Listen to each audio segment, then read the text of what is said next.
Chapitre 5. Le rendez-vous. Depuis que j'ai donné le mot de Madame Grusson à papa et maman, ils ne pensent plus qu'à ce rendez-vous, ce soir à 6 heures. Et moi aussi. C'est maman qui m'accompagnera. Papa a dit qu'il devait nettoyer son taxi. Moi, je pense qu'il n'a pas envie de venir.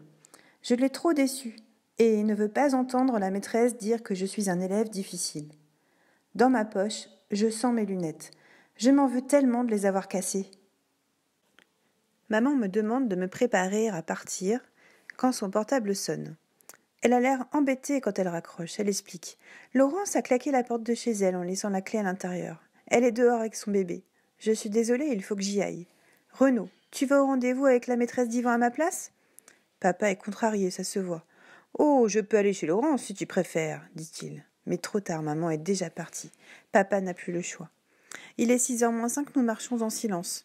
Arrivé à la grille de l'école, papa s'arrête. Je me retourne, il est tout pâle et ça m'inquiète. « Qu'est-ce que tu as ?»« Rien, me dit-il. J'ai mal au ventre, c'est tout. » Madame Grusson nous accueille. « Renaud, ça me fait plaisir de te revoir. » Je regarde papa sans comprendre. Pourquoi Madame Grusson appelle-t-elle mon père par son prénom ? Papa grommelle un vague bonsoir. « Tu as l'air surpris, Yvan. Ton père ne t'a pas dit que j'étais son institutrice il y a 30 ans de cela ? » Je tombe des nues. Je savais que papa allait à la même école que moi, mais pas que Madame Grusson était alors sa maîtresse. « Je me souviens bien de toi, poursuit-elle. Il faut dire que tu me donnais du fil à retordre. » Mais Madame Grusson n'a pas l'air fâchée. Elle semble même plutôt amusée à se souvenir. « Excusez-moi une minute.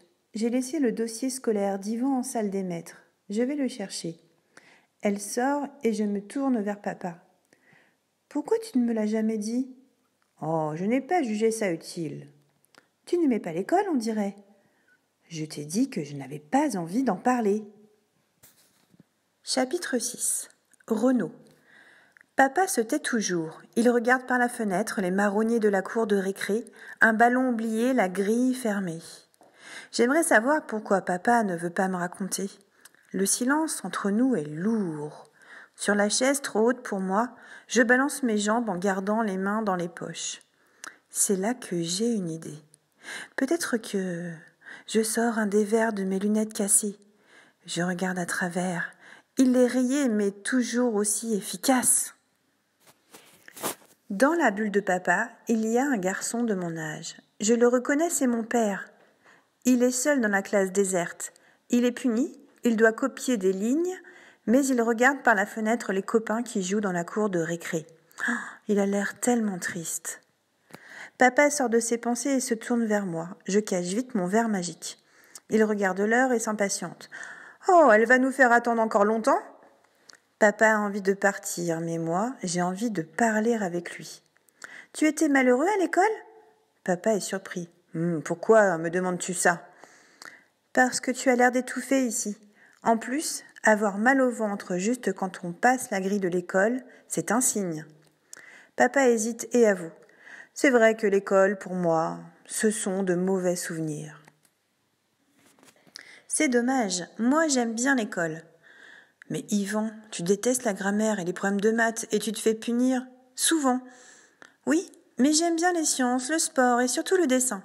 Et puis, il y a les copains. Moi, je ne suis pas malheureux ici. » Papa est perplexe. On dirait qu'il n'arrive pas à imaginer que je puisse être heureux à l'école. Madame Grusson revient. « Ah, je suis à vous. » Je vois que papa est sur la défensive, prête à s'énerver si Madame Grusson dit du mal de moi. Mais le rendez-vous se passe plutôt bien. La maîtresse me demande surtout de faire un effort pour être plus attentif, arrêter de me balancer sur ma chaise et relire mieux ce que j'écris, parce que je laisse passer plein de fautes idiotes. Oui, je sais, et il faut aussi que j'arrête de dessiner tout le temps. Non, ça tu peux continuer, dit Madame Grusson. Ils sont très bien tes dessins.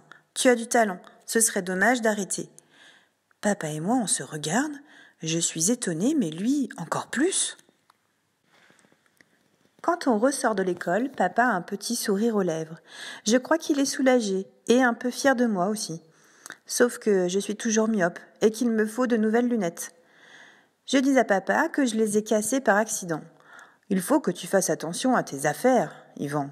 Bon, on passe chez l'opticien. Cette fois, c'est le vendeur habituel qui nous reçoit.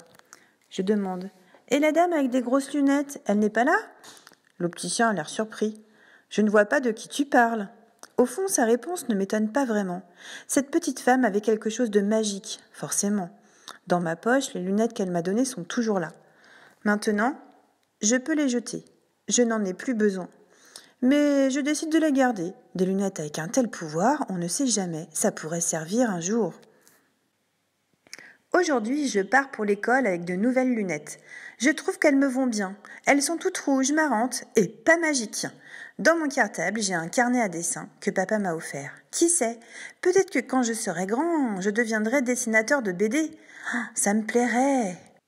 Fin de l'histoire.